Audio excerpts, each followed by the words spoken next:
Good morning.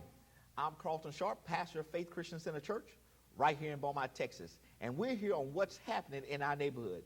And I am so excited for our special guest today, Sheriff Zena Stevens. Welcome, Sheriff. Thank you. Hey, listen, tell us a little bit about yourself. Well, I'm homegrown. I'm excited to say that. I grew up in Beaumont, attended South Park High School, graduated in 1983, and then went on to graduate from Lamar University. Now, you are operating in a historic fashion right now. You are the first African American, Yes. the first female sheriff in Texas, Yes. and the second in the nation. Yes. Our community does something great when the election happened. Yes. And I'd like to take all the credit, but I can't. I think it's important for people to understand that I couldn't have achieved, those accomplishments without this community. And it didn't just start this year in 2017. As I said earlier, I grew up in this community. And so I'm a product of a lot of mentors. I'm a product of a good public education. I attended and graduated from Lamar University. So our community has a lot to be proud of. And there are a lot of other people in our community like me. Yeah. Now, since you've been in office, you've been making some changes. Tell us a little bit about the changes that you've been making. Well, I don't know where to start. It's a lot of changes. But, one of the things that I campaigned on and I take pride in is making sure that the community that we serve trusts the law enforcement agencies that serve them. And so I think in order to do that, one of the first things, that I promised my constituents that I would do was make the Sheriff's Department reflective of the community we serve. And so in doing that, I've hired some people, lots of minorities, people from the LGBT community.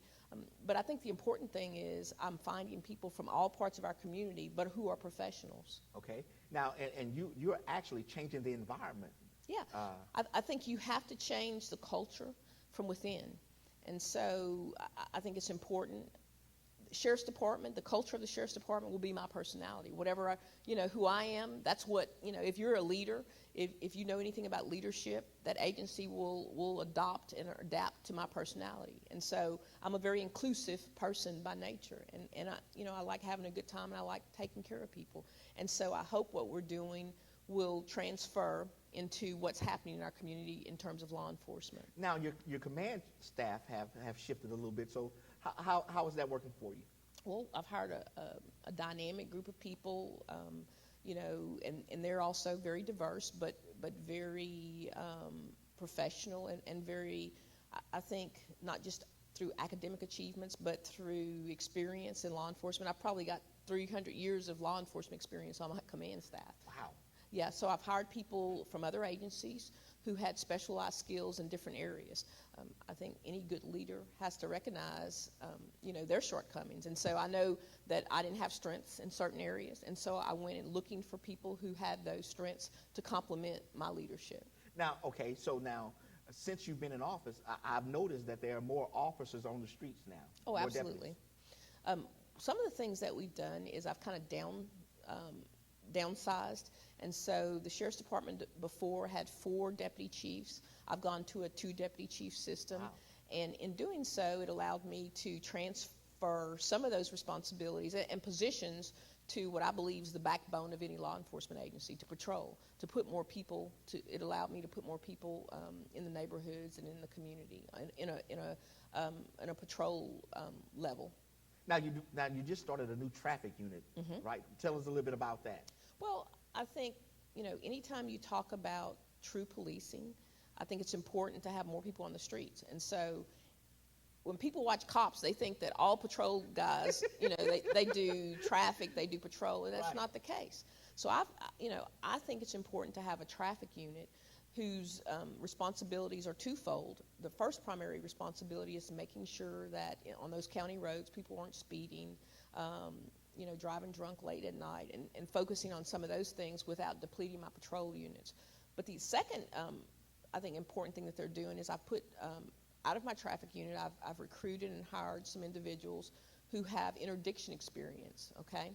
So I've stole some officers from DPS and from Beaumont Police Department who have a special skill set, so we can put them out there, and what they're doing is, focusing on drug trafficking on our highways. There is no secret that Interstate 10 runs through Jefferson County. That's right. It is a corridor for lots of drugs and lots of drug money. And so in the short time that I've been sheriff, we've had several busts already. One, we've netted over $500,000 Wow. that we're going to seize, and what that money can be used for is to help our community. I can only use it for law enforcement purposes, and so we seized it. Of course, the individuals aren't fighting us at this time, and so we'll use that money to put more enforcement on the streets. Now, when you make interdictions like that and you seize that type of money, how much of that goes back into policing? Well, we seized it and we filed it through the federal seizure guidelines, and so the split is 80-20. So my agency will get 80% of that, which is a hefty sum, and so I can take 80% of $500,000. That's $400,000. I can count real quick. Exactly, and use it to beef up our enforcement, to do preventive drug training, lessons in the schools, and through DARE and a lot of other things. And so that money, I love taking drug dealers' money. It helps our community, but it sends a message that not don't through this county. Exactly, not through this county. Okay, now you're not only by land, but you're also by sea. We're by sea, we're by air, and we're in water. And so we have a aviation unit comprised of a couple of airplanes and some helicopters. We use that primarily to pick up and transport prisoners all over the country, people who have warrants, people who have to be in our court systems, but we also take others who have to go to other court systems. We also use our aviation unit, our helicopters, to help secure that waterway. Okay? And so we have a marine unit, and so I have 7 boats that are on the waterway here in Jefferson County 24 hours a day. People don't understand that we're the #1 supplier for jet fuel for the nation here in Jefferson County. We're ranked, I think, in the top 5 for exporting oil reserves. We're also a strategic oil reserve for the nation, I think #5. Right. 55% of our reserve is here. And so it is important to secure that waterway. When you look on threat assessments across the country, we're ranked in the top 5. That's right.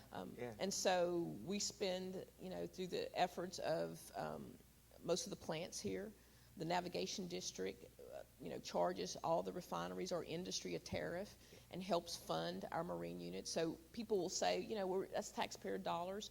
It is, but it's a great investment. When I attend some of those threat assessment meetings and I understand the days where you can go crabbing on the back of those refineries are gone. Right. And how and why it is important for us to be out there. Now, okay, so now you also have the Narcotics Unit. Mm-hmm. So tell us about that. Our narcotics division, their task or their main responsibility is kind of on land, not necessarily part of the drug interdiction units on the highway, but to do a lot of undercover buy bust. There's a drug problem in our country, and so I'm zero tolerance for that. I think it affects minority communities more than anything, and so for every drug dealer or drug person who is exploiting people who are down on their luck, I'm going to do everything I can to get them out of our communities. And so we're spending a lot of time.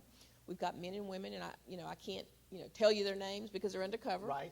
But they're out there working very hard all the time to make really good drug cases, and they've gotten some a lot of bust recently. We do highlight those arrests on our Facebook page and our Twitter page without exposing our undercovers. We'll show the amount of the seizures or how much money that we get, and it's quite a lot.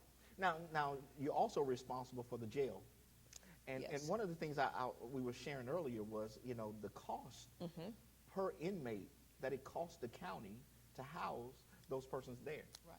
Well, Pastor, I think that the jail or the correctional side is the forgotten side of any sheriff's office or law enforcement agency. It's probably one of the most important parts of our community. We can house up to 1,300 inmates, and during the summer months, the numbers get larger. Right now, we're averaging probably about 700 to 800 inmates, and it costs. When you talk about arresting people, people often don't think about you have to feed them every day, 3 meals a day.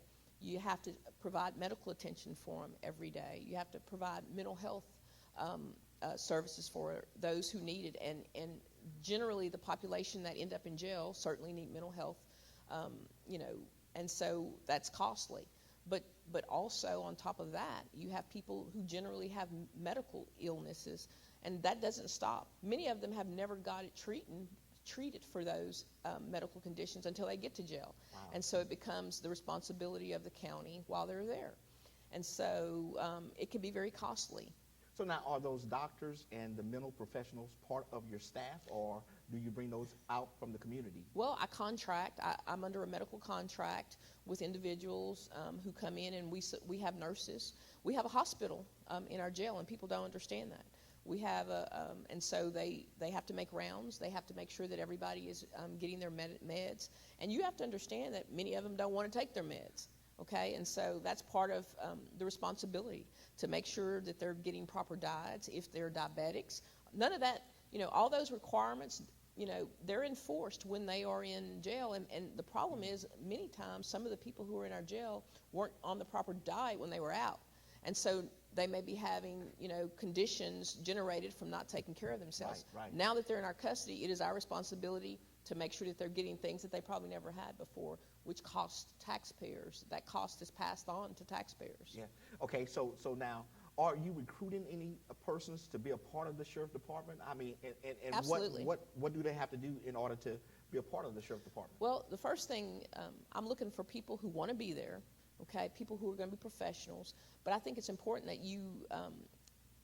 people always talk about academic achievements. That's not the most important thing for me. I'm looking for people who have compassion, people who have the ability to communicate. And that means listen, not just talk. A lot of times in law enforcement, the old generation of police officers and corrections officers, we're just giving orders. I'm looking for people to listen a little bit to what some of the things, the people we're dealing with are saying. I think it's important when you look at what's going on in our nation with corrections and law enforcement, we're not doing enough of that. I think policing has changed, and we haven't kept up with the new generation of people that are out there. Right. And so I'm looking for people, again, who have the energy and desire to go out there and help me make a difference, whether it's in the correctional facility or on the streets as a law enforcement officer. But, you got to be professional. You got to want to come to work. Sometimes it's hard to find people who want to go to work. We don't leave during a hurricane. We don't leave, we are the people who stay to make sure this community is safe when everybody else has to evacuate. And that's both correctional officers and your deputies that's on the street. Everybody that is employed by me, of course, unless you have some pre-existing condition that would keep you from staying, we let people go if their families are sick or things of that nature. But, we can't let 1,200 inmates go because we have a hurricane. So we've got to have people here to man the city, man the county, and man that correctional facility. Now, earlier you mentioned about how you're taking the sheriff department to social media. Yes. So that people can see into what's really happening. Yes, I think social media is important. I believe that when I talk about policing needs to catch up with the 21st century, I think that if we don't tell our story, when something bad happens, somebody else will tell our story. We do almost every day, my officers and my corrections officers do really good work. It doesn't get spotlighted until something bad happens. Most of the men and women who work for me or work at most agencies are good, and they're good at their jobs and they're professionals. And so I want to spotlight that. I think it's important not to just do community enrichment, but employment enrichment. And so we're doing some things at the correctional facility and the law enforcement side to take care of our officers. I think their mental health is important too. When you deal with some of the stuff that we have to deal with on a day-to-day basis, we see the most tragedy, the most horrifying tragedies that occur in our community. We deal with that, but we go home and act like there's nothing happened. And so I think it's important for us to start recognizing that those men and women sometimes need mental health to deal with some of the issues that we address. Right. I think that we don't pay enough attention to how we work out. And so I am reminding our people, it's important to have friends outside law enforcement, because you don't just need to work it and then go home and talk to other people who deal with the same stuff. You need to be around new and fresh people to hear other people's perspectives. Well, Sheriff, that is so good. The things that you're doing to implement in the Sheriff Department, here in Jefferson County, is going to make this county much better. I hope so. We're going to, you know what? I'm going to die trying. Well, listen, I want to thank the sheriff for coming today on what's happening in our neighborhood. Listen, if you're interested in being part of the sheriff's department, let me ask you this, Sheriff, before we sign off. How can they get in contact with you if they desire to be a part of the department? Well, we have a human resources office that's on Highway 69 at our facility. They can go in there and pick up an application and fill it out. The great people that I put in there will give them all the information, the hiring packets. If they're not on 69, if they go downtown to the sheriff's office, we also have applications in there where they can fill them out. Call.